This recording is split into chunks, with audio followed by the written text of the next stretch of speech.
A primeira dica que eu gostaria de dar para você é em relação a como criar conexão com a pessoa que te ouve. Para criar conexão, você precisa fazer uso de alguns hacks, algumas dicas. A primeira é o storytelling. Storytelling nada mais é do que você ter habilidade. É a habilidade de contar boas histórias. E para contar boas histórias, você vai contar a sua história. Você vai treinar contando histórias. Só se aprende a contar histórias contando. A ciência corrobora, ela confirma que contar histórias é o meio mais antigo de gerar conexão emocional. E acredite, quando você fala com alguém, é muito importante você estar conectado emocionalmente com ela. E isso é muito fácil de se obter contando história. E quando você conta a sua história, as pessoas não vão dizer que você está certo ou errado, porque é algo que aconteceu com você. Ou você pode contar a história de alguém que é próximo a você, uma história que você conhece. Vai ter também o efeito de gerar conexão. Como é que você pode fazer isso? Use a regra ER. Regra é E-H-E-R.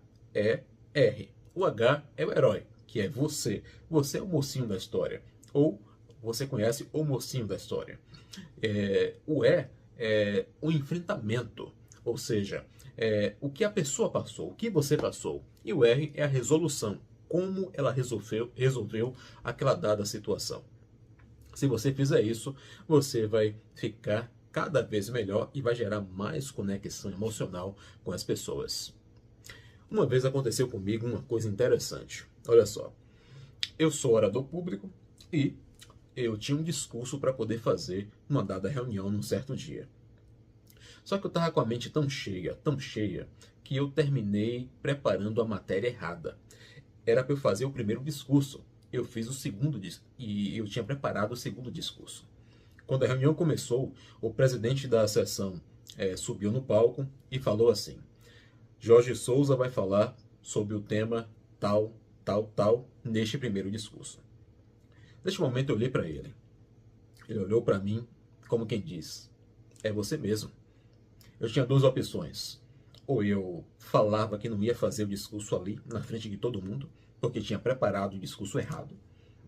Ou eu simplesmente ia aceitar o desafio e ia falar de improviso com base no tema que ele me deu. Eu escolhi a segunda opção. E eu subi no palco e comecei a falar de improviso, com base no tema falado. Interessante que quando eu desci da tribuna, do palco, quando eu desci do palco, as pessoas vieram me elogiar.